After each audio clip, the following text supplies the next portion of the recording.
दुरूद शरीफ जो मशहूर किताब आ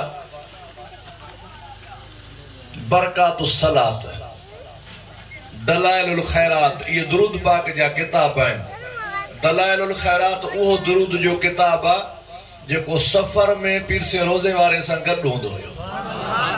मुंहिंजा मुर्शिद करीम हज़रत पीर से मोहम्मद राशिद रोज़े दणी बादशाह जॾहिं भी सफर फरमाईंदा हुआ त सफर में कुरान शरीफ ऐं मसनवी शरीफ ऐं दलाइल खैरात जेको दुरूद पाक जो किताब आ, ये टे शयूं गॾु हूंदियूं हुयूं। दलाइल खैरात भी मुझे महबूब करीम सल्लल्लाहु अलैहि वसल्लम जे दुरूदन सां नवाज़ियल आ। उन दलाइल खैरात जे इब्तिदा में हिकड़ी हदीस पाक ईंदी आ जंहिंखे चइबो आहे हदीस कुदसी। छा चइबो आहे बाबा? हिकड़ी आ बुखारी शरीफ, मुस्लिम शरीफ, अबू दाऊद शरीफ, मिशकात शरीफ, तिरमिज़ी शरीफ। ये नबी सोहणे जे हदीसुन जे किताबन जा नाला है। जेको मोतबर में मोतबर किताब आ हदीस जो, उन जो नालो आहे बुखारी शरीफ। उन बुखारी शरीफ के जेको लिखण वारो हो सही, उन वडो अरसो लगायो हो। उनके खबर पई फलाणी जाते हदीसा, फलाणी जाते हदीसा, फलाणी जाते हदीसा। हदीस जी सिंधी में माना है गाल।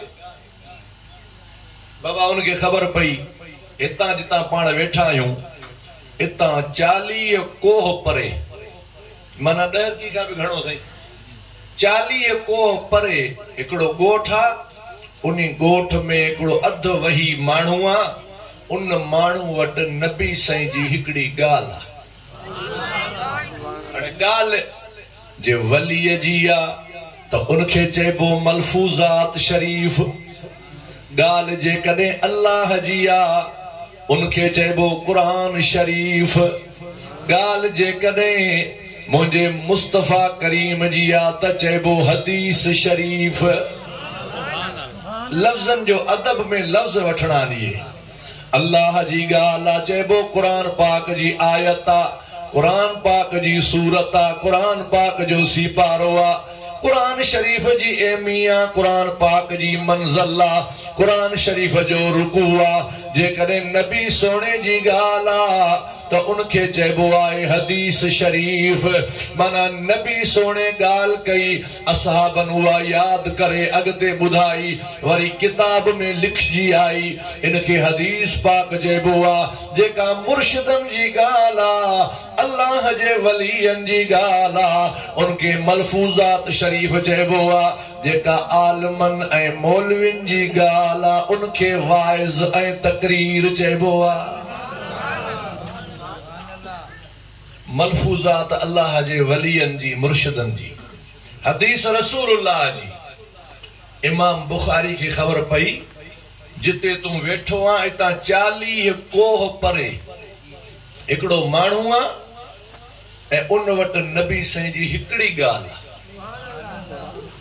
चई वेंदुसि, पुछी ईंदुसि ऐं पोइ उन ॻाल्हि खे पंहिंजे किताब में लिखी दर्ज कंदुसि। वयो आ किथे सवारियूं हुयूं, पंधि वयो आ, मंज़िला मारींदो मारींदो जॾहिं उन जे ॻोठ में पहुतो, पुछा कयईं फलाणो माण्हू, फलाणे जो पुट।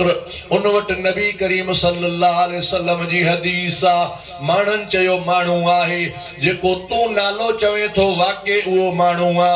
हदीस भी आहे, असांखे ॿुधाईंदो भी आ। माण्हू किथे मिलंदो?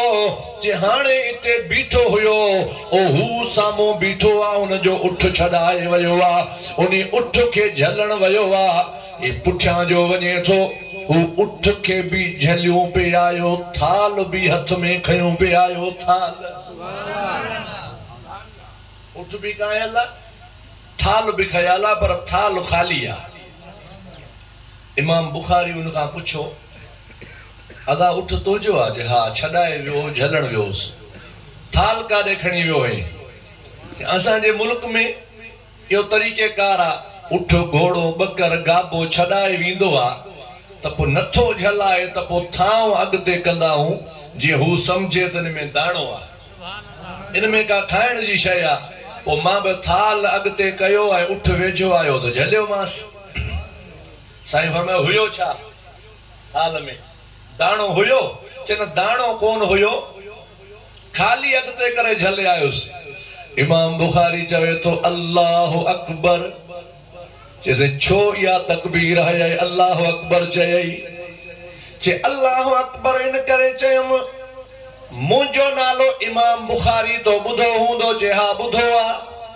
उहो मां आहियां 40 कोह जी पंध करे तोखां आयो हुयुसि नबी सोने जी ॻाल्हि पुछण, पर यार मांजी पंध सॼी अजाई हली वई, अफराद मुंहिंजो सफ़र हलियो वियो। हुन जो छो तुंहिंजी पंध अजाई वई आहे? अजाई कान वई आहे, पंध तुंहिंजी सजाई आहे।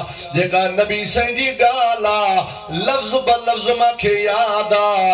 मां उहो माण्हू आहियां जंहिं वटि नबी सोने जी हदीस आहे। चए तुंहिंजी ॻाल्हि तूं जेका करी थो सच करी थो, पर मुंहिंजा यार मां अहिड़े माण्हू खां नबी साईं जी ॻाल्हि ॿुधी पंहिंजे किताब में कीअं लिखां जेको गुगदा मन सां धोखा कंदो आहे, जानवरनि सां धोखा कंदो आहे, खाली थाल ॾेई तो उठ खे झलियो आहे।